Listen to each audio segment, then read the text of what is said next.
Channel 11 News starts with severe weather coverage. Good afternoon, everyone. Hit hard by flash flooding. Swift water rescue teams called in to help stranded drivers here in Baldwin. 1 minute the roads were clear, then the water rose fast. And the drenching downpours causing so many problems out there. This is a look at Route 51. Barricades are up and traffic detoured during the morning rush. People living south of the city are now being asked to stay home. And the roads too treacherous even after floodwaters receded. The flooding caused so much damage, emergency officials don't expect to reopen Route 51 and Banksville Road until after the evening rush. You can see what's left to clean up here on Banksville. And take a look at this video from Chopper 11. You can really get to begin to see the massive scope of the damage. Roads swallowed by the fast-moving floodwaters, cars abandoned with water up to the windows. Just imagine the damage that will be left behind when these floodwaters recede.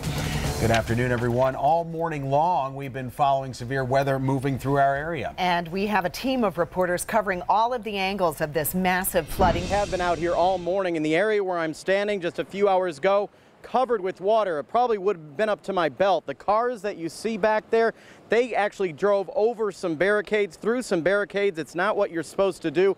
They were all rescued and are okay right now. Streets Run Road was more like a Streets Run River. We went to the Streets Run Road in Baldwin just after 7 o'clock this morning, and this is what we saw. The raging floodwater picked up cars and moved them like boats down the road. Later in the morning, 2 Pittsburgh Public Works employees had to be rescued from their truck. We're in the center of town of Oakdale. Come take a look exactly how high this water is in the center of town. This is the lowest point of town, and you can see how high the water is. Taking a look at that bench there.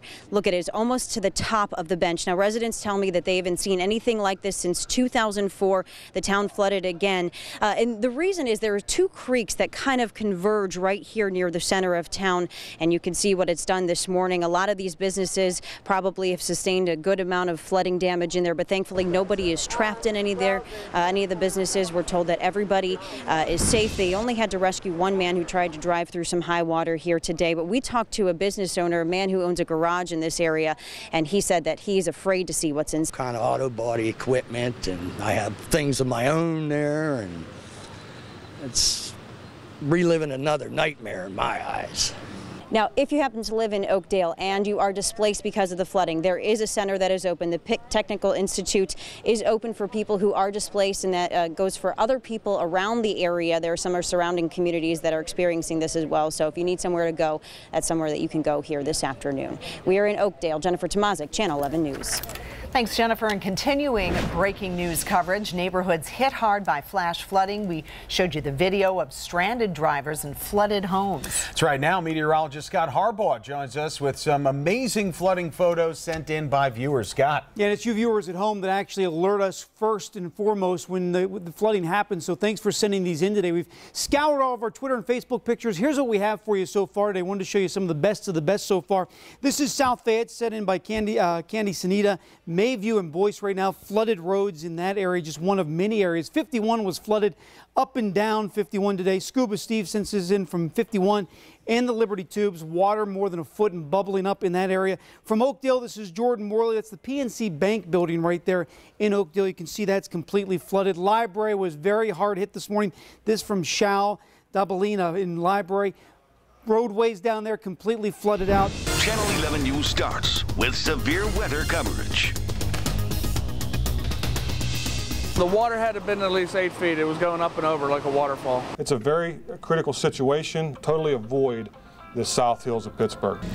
Good afternoon, everyone. Flash flooding, our big story today. Many people dealing with rising waters. More rain expected tonight, and we're here with you an hour early to bring you big story coverage. And as always, when the big story breaks, we devote our entire team to it. We're going to get to our team of reporters in just a moment. First, though, we want to get you up to speed on the current forecast, what's happening on the roads. We begin with meteorologist Scott Harbaugh. Scott. Yeah, this morning was just round 1, unfortunately, with the ground saturated. It's going to make this next next round worse in a couple of spots. Severe thunderstorms warnings. I'm going to broad brush this for you because you're going to see these flash up over the next 150 minutes, one after another after another. Venango County right now, severe thunderstorm warning till 4:15. Mercer County till 4:45. And we also have in that area right now a flash flood warning for Mercer County as thunder and lightning continues to pour down in that region right now. Now, Storm Tracker, Doppler 11 radar. Notice the severe thunderstorm warning for Venango County. You got heavy rain in this area. Numerous lightning strikes as this heads off to the northeast right now. Then you got another one coming into Mercer County right now. Back to the southwest, just crossing over the border to Sharon. You got wind gusts to 60 miles per hour with this in torrential rain. Take a look at the water all the way to the hood of these cars there in Bridgeville. That's where our Jodine Costanzo is live tonight, picking up our Team 11 coverage. Jodine. Well, David, I can tell you it is a big mess out here. Now, Chartiers Creek is just behind us. It overflowed its banks about 8:30 this morning, and so all of the water then began rushing into low-lying areas where I am. Like right now, you can see the cleanup behind me. A big mess back there, a lot of mud and debris. Streets Run Road is still a mess. A lot of the water is now off the roads, but there's still a lot of cleanup to be done in that half-mile stretch. I want you to take a look, though, at some of the most impressive video that was shot this morning by our crew, Dave Bundy and his photographer, about 7 a.m. Take a look, cars and trucks literally floating like boats. At one point, a couple of public works employees, they had to be rescued by firefighters. The men made a wrong turn, went into some pretty deep water.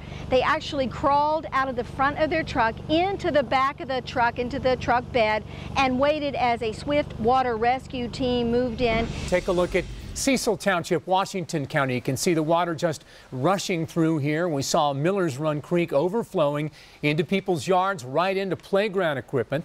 Cecil Township, one of many affected by the water there in Washington. Lots of power outages, too. Yeah, we're told that a viewer sent in a picture, if we can get that up right now, of what appears to be a funnel cloud in the area near Newcastle, and it would certainly lead one to believe that this is the same funnel cloud then that eventually touched down and was confirmed to be a tornado. Yeah, more specifically near New Beaver Township. And Scott, this is southern Lawrence County is what we're talking about right here? Yeah, New Beaver Township in southern Lawrence County. This is now moving southeast of Newcastle. I want to show you something on radar. You see Slippery Rock, Grove City, the two biggest towns in the path right now. One of the things that I'm liking about this, and hopefully this continues, is we've been talking about this hook in here, this little notch in here. Now, I've noticed in the last couple of sweeps, this is not as defined as it was before. And on the last sweep, there was actually a break between this and between that. So hopefully that's an indicator of a weakening cell. Channel 11's Amy Marcinkowitz in Lawrence County, where that tornado hit. And Amy, I saw some of your pictures on Twitter. The damage is really incredible. She joins us live via Skype. In Lawrence County, and I'm Skyping with you right now because we can't go live because there is lightning all around us. I'm going to turn the camera around to show you the damage that we have seen. As you can see, as I walk towards this barn, this is a very rural area. So not a lot of people live around here, although we have seen a lot of people stop here on the roadway to take pictures after they learn that the tornado touched down. Again, it has hit in two separate spots. Right here is the majority of the damage that you see. Look at all this water. I'm going to cross. Sorry, hold on with me here. Cross that water. We've seen a lot of water here. It's still lightning outside right now. Very dangerous to go live, but we are here on cell phones showing you these pictures, and we're not in any danger right now. Let me show you the debris. Sorry, I'm walked a pretty long while. I'm sorry. There's the debris. You can see the nails. You can see the roof from that barn. See the roadway there? There's a lot of water still on Route 168. A lot of people coming by to take a look. There's the barn, if you can see it right up close. And let me pan over here to show you how it hit that barn, then it hit that barn, hit that house right there that I showed you earlier. Tonight on 11 and 11, tornado touchdown. A man rushes to save his 90-year-old grandmother as the storm rolls through. It was on the ground and it was moving. Plus, homes literally underwater and people forced to higher ground. They come over and it's pretty high, yeah. And traffic lights out and police pulling double duty to control the traffic. We heard this really loud bang. We take you to all the hardest hit areas in severe Weather Team 11 coverage. Live, local, late breaking. Channel 11 News 11 at 11 starts with severe weather coverage. Good evening, everyone. People all across the area cleaning up from today's wild weather, including this tornado touchdown in Lawrence County. And high water, the big problem tonight inside one local community. The rain literally forced people to move to higher ground. And the strong winds brought down this store sign right onto an SUV. Fortunately, no one was injured. Well, tonight, tens of thousands are still without power. But there is some good news. All the flash flood warnings have been canceled. And a lot going on tonight, so we thank you for being in the right place.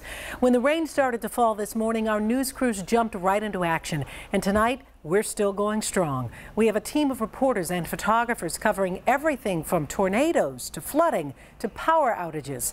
Let's kick things off tonight with meteorologist Scott Harbaugh with conditions right now. Scott? Yeah, Derek, you said the most important part. No flash flood warnings whatsoever right now across our immediate area. No severe thunderstorm warnings. As a matter of fact, most of the rain is pushed off to the east, but boy, it left behind its mark. Pleasant Hills today, a little more than 3 inches. Richland Township, about 3 inches of rain. Even Oakdale picking up 2.5 inches of rain. This is on top of all the rain that has fallen over the course of the last couple of weeks. Some areas over the course of the last 2 weeks have seen nearly 10 inches of rain. Right now, Storm Tracker, Doppler 11 radar, that's a great picture. Rain exiting off to the east, and once we say goodbye to it overnight tonight, it's going to be gone for quite a while. We got no rain in the forecast the next several days. Here's Storm Tracker overnight tonight. Notice the rain showers continue to push to the south. Now, tomorrow morning, there could be a shower and a spot or two southeast of Pittsburgh, but for the most part, it's clouds, a little bit of sunshine, and a very mild 66 degrees. It is a made-to-order 5-day forecast for summer. The details coming up in just about 15 minutes. See you then, Scott. Thank you. Well, a scary sight earlier tonight in Lawrence County, a tornado touching down, sending debris just everywhere. As soon as we heard about the twister, we sent Channel 11's Amy Marcinkiewicz to get a closer look at the damage. She's live tonight with more on what she found. Amy. Oh, David, it was a crazy night for us up here. We had to battle the rain, the flooded roads to get to where we needed to be. And when we got there, the damage was extensive. Here it is, cell phone video of the funnel cloud hovering above Lawrence County. We could see the funnel cloud touch down, and by the time I got less than a quarter mile up the road up here, I could see it was on the ground. I turned around, went back south, and it was a matter of 5 minutes, and I come back through here and everything was gone. After he heard it, saw it, this is what he found when he arrived to rescue his 90-year-old grandma.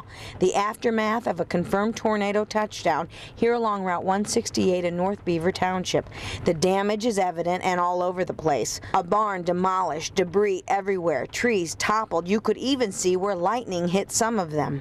As best we can tell, it was localized to this area right here in North Beaver Township, in this part of North Beaver Township. So far, we're not aware of anything else as severe as what we're seeing here right now. And this is farm country where people stick together. They'll never forget this twister, but are thankful. It happened so fast and so quick that just words can't describe it. I mean, the only thing I'm happy is that everybody's alive and safe. That's right, everyone is alive, everyone is safe, no one was injured. The National Weather Service is expected to be out in that area tomorrow. Reporting live, Amy Marcinkiewicz, Channel 11 News. All right, Amy, thank you. And check out some video viewers sent to us of that tornado moving through Lawrence County. You can see the dark clouds, then a funnel cloud in the sky. And as we were covering the tornado, we heard about heavy rain in Newcastle and Shenango Township. Homes in one mobile home park are literally surrounded by water tonight. Channel 11's Tamika Artist is live there with some pretty incredible pictures for us. Tamika? Darius, we're coming to you live right now from Route 422 in Lawrence County. We are at the Kerrs Trailer Park, and as you can see, the waters here are starting to recede, but this place is looking more like Boathouse Road. Take a look. There are some 25 mobile homes right now that are sitting literally in about 2 to 3 feet of water, and this is just some of the damage that we are seeing here in Lawrence County tonight. The damage and devastation is unimaginable in Shenango Township. A lot of thunder and lightning. Torrential rains dumped several feet of water on Kerrs Trailer Park on Route 422. And we come over and It's pretty high, yeah. Darlene Pumphrey headed for her daughter's house as soon as she heard the tornado warning. She returned to her home of the past 11 years completely underwater. Widespread flooding, the result of rivers and creeks churning and overflowing their banks. We took 3 people out with our vehicle, and the water was so deep that when they opened the door, the water actually started flowing into the cab of the truck. While some fight to keep their heads above water, I just can't believe how much damage that. Others were forced to dig themselves out of a tight spot at Nate's Auto Body in Newcastle. They said there was a tornado or something that went through town and the wall fell over and collapsed on my brother's truck. James Fischel says it's true lightning can strike twice in the same place. His brother bought this pickup truck in for repairs after an accident last week. Looks like his next stop will be the local junkyard. He called me and said it was totaled, and I come down to look at it, and it's totaled. Emergency crews have been busy with flooded streets and road closures everywhere. There's debris and manhole covers popping like corks, like this one in front of Wendy Creer's home near Mill Street. It was wild. I'm like, oh my mom's car was stuck here. She's like, if I pull away, what's gonna happen? What are you gonna do now? See how much we have left and go from there, I guess. The only thing we can do is wait for the water to go down. Well, even again, as you can see, these waters are starting to recede. There's no telling when it will be completely gone, which is why the fire chief is urging all residents to stay away tonight. In fact, he says there's no electricity, there's no power, no running water. And again, it is just not safe to be here. The Red Cross is providing shelter and food for families in need. Reporting live here in Lawrence County, I'm Tamika Artist, Channel 11 News. And a tough night for folks living in Lawrence County. Thanks, Tamika. Now let's head over to Courtney Brennan in Collier Township, where we got reports of down power lines this evening. Courtney, what's happening there? Well, Darius, they always say one of the biggest threats after severe weather is downed power lines. As you said, that's what we've got here on Route 50. Several high-tension wires snapped during these storms, fell onto the roadway, and there they sit. Now, despite this road being shut down for hours, despite emergency crews on both ends with flashing lights and yellow tape, they actually just came and put more yellow tape up behind us. We have seen driver after driver go through those barricades, drive into this dangerous area and drive over those power lines. We actually had a kid who was dribbling a basketball up the sidewalk just about an hour ago, and we were screaming at him to turn around, and he finally did. A few seconds later, another transformer blew. So out here this evening near Bridgeville, still a very dangerous situation. And we heard this really, really loud bang. And the next thing you know, we lost power and we could see flames like shooting from the wires that were down. And with that, Audrey Bowman and her girls moved all their customers off the outdoor deck and inside to the dining room at 31 RPMs. That's one of the power lines that are down, that they said it's all through Bridgeville that the power lines are down. So for everyone's safety, they shut Route 50. High-tension wires along Route 50 snapped during this evening's storm, causing a major hazard as emergency crews tried to reroute rush hour traffic from the I-79 interchange to Bridgeville. Tonight's a night to stay home and watch a movie. You know what I mean? If everyone could just kind of stay home and be patient and maybe forego the plans that they had to get through this. Traffic lights were out all over town, and cops pulled double duty as the rain came down in sheets. Drivers had the tedious task of navigating their way home with almost no visibility as local creeks surged with all the runoff. Now it's a waiting game for power crews to come and restore what was lost. And the folks over at 31 RPMs can't wait much longer. Hopefully this double rainbow that popped up right over their restaurant is a good sign. With the Giant Eagle and Bob Evans and Taco Bell, there's a lot of fast food places, and you know, I'm sure everybody's worried about what's going to happen. The last time this happened, we were down for 3 days and everybody lost everything. And there, Audrey referencing Hurricane Ivan that came through back in 2004 when, as she said, they lost power for days and they lost everything, all the food spoiled inside their restaurant. Tonight, still waiting for power crews to come and get the power back on here near Bridgeville. For now, reporting live, I'm Courtney Brennan, Channel 11 News. And now new at 11, a welcome surprise for an SUV owner in Ross Township. This huge furniture store sign fell over onto the roof of the vehicle. This was along McKnight Road. No one was in the SUV at the time. It's unclear who the vehicle belonged to. Well, as soon as the storm started to roll through, your Channel 11 viewers jumped into action. So one of the first pictures we got of the confirmed tornado in North Beaver, Lawrence County. You can see part of the funnel cloud there. This is another shot of the twister. You can see dark clouds in the distance there. Some areas also saw some downed trees. This picture comes from a Facebook friend in Sycamore, Washington County. Now to Elwood City, and a Facebook friend sent us this picture of the flooding in a horse pasture near her home. Now remember, if you have pictures or video of severe weather in your area, we'd like to see them. As soon as you can send them to us, just upload them to Facebook, Instagram, or Twitter using the hashtag WPXI Storm.